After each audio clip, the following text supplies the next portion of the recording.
Bagaimana tubuh memproduksi vitamin D? Vitamin D3 itu diproduksi di kulit melalui proses dua langkah.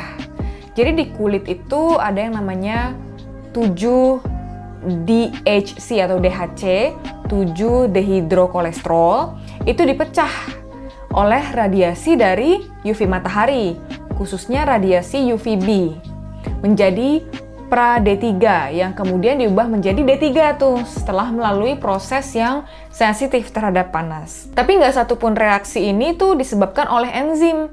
Semuanya itu merupakan hasil radiasi dari UVB matahari. Nah, vitamin D3 itu kemudian diubah menjadi kalsidiol atau biasa kita lihatnya sebagai 25-OH-D3, 25-hidroksivitamin D3, terutama di hati tetapi juga di bagian tubuh lainnya. Nah, langkah selanjutnya itu terjadi di ginjal dan di jaringan lainnya, di mana 25-OH-D3 ini diubah menjadi bentuk aktif vitamin D yang disebut dengan kalsitriol atau 1,25 hidroksivitamin D3, 1,25 OH2D3 rumus kimianya. Reaksi ini dilakukan oleh sekelompok enzim yang dikenal dengan CYP. Nah, ini adalah hormon steroid dan bentuk vitamin D yang aktif secara metabolik karena ia mengikat suatu reseptor vitamin D, biasa disebut VDR. Ketika ia ngikat si reseptor ini atau VDR ini, ia dapat menempel pada DNA kita.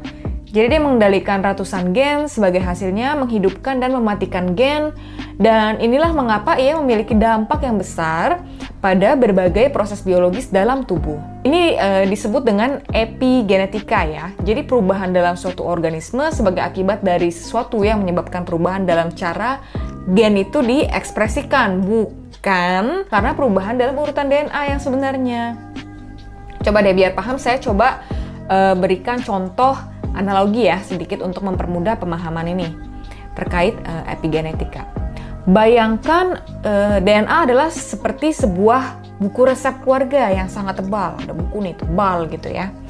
Setiap resep di dalamnya itu adalah sebuah gen gitu ya, yang bisa digunakan untuk membuat sesuatu, misalkan kue coklat, atau sup ayam, atau nasi goreng. Jadi urutan kata-kata di dalam resep tidak berubah. Itu sama seperti urutan DNA yang tetap sama. Nah, epigenetika ini adalah seperti sticky notes. Tahu ya, sticky notes, catatan tempel yang ditempelkan pada halaman-halaman buku resep itu. Nah, sticky notes ini bisa bertuliskan, misalkan, gunakan resep ini lebih sering, atau tutup halaman ini, jangan dibuka dulu, atau tambahkan sedikit garam ekstra